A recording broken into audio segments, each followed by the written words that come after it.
Studnik Aquatics here. This is my coral reef aquarium build, and this is the setup, and this is part 2. I have made a lot of headway here. If you watched the last video, you knew that I was planning on using a 150-gallon aquarium, which is still sitting here. It's kind of heavy to move, and it started to leak. And I had this 75-gallon one around. This is the stand from the 150, and because of structurally the way it's made to where you're sitting on supports here, all I had to do was add one board down in there in the middle, and I'm supported good. I will be putting a board over the top of that so you can't see that equipment, but it gives me a little more room underneath there. So I do have it full of water now. Basically, this is 75-gallon. It is 48 inches long. And these are the artificial coral inserts I have. These are by Rock and Reef. They're very, very high quality. They're going to be in there initially. And the initial setup could be a year or two, or it could be 6 months. I don't know. We'll see. And then I will eventually be taking those out.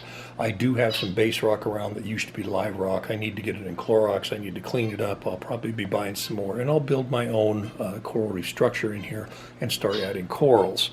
I did pick up these screen tops. I really like them. They look really, really nice. That way you can have that water your tank can breathe. And I needed some place to putting my lights, so I built these out of wood, painted them black, and I think they turned out really, really nice.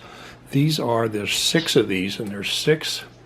These are by Aquatic Life. They're 21.6 watts a piece. 4 of them are 460 nanometer blue and 20,000 K, and 2 of them are 460 nanometer blue. I think that's going to be plenty of light for this in order to do soft corals, and maybe some large polyp stony corals eventually too. So that is what I have going there. The other thing I have set up is I do have my phosphate reactor going. This is the Phosban 150. I picked up a little pump here. It does 400 gallons an hour. That pumps into this one, and then it comes back, and I picked up this return. So my phosphate reactor is working. This is for the pinpoint wireless thermometer. I had it around also, and the sensor is right here.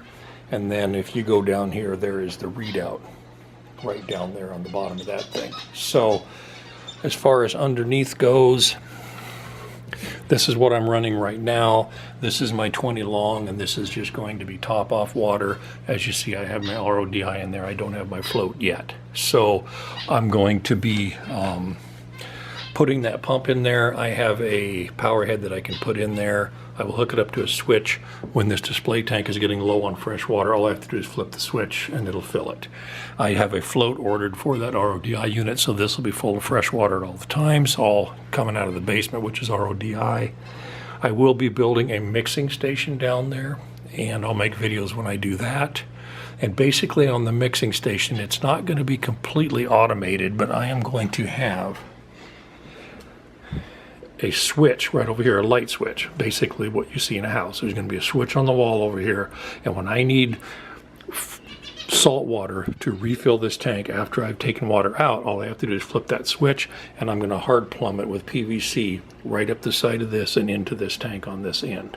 So I was going to run a canister filter in here for the initially, but it started to leak, and no matter what I do, I can't get it to not leak. So I have ordered a hang on the back filter with UV for my initial biological filtration. I'm not going to load it with much stuff. Eventually I'll go to a sump and it won't be a problem anymore. And I also have ordered a Reef Octopus Classic 100 hang on the back protein skimmer, which is a very high grade one that will be on this end here. The other thing that I have ordered is I have ordered a E-Flux Loop Wave Pump Kit by Current USA. It moves 1,050 gallons per hour. I will have one on this end, and then eventually we'll buy one on that end, and you can program it for wave or whatever you need to do, and that has been ordered. I've also ordered the Reef Octopus Classic 100 hang on the back protein skimmer, and I also ordered the RODI float valve.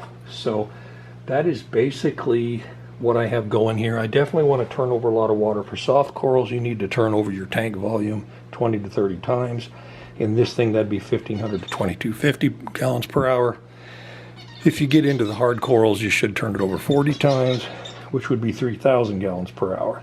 Those 2 pumps that I have that I will end up on here by the time I'm done will move 2,100 gallons per hour. So that should work out really, really well. It's kind of a long way to go about it, but I've figured up what it'll cost to hard plumb everything. It's gonna take a little bit of money, so I'm gonna hold off for a little while. So this is Studnick Aquatics, and thanks for watching.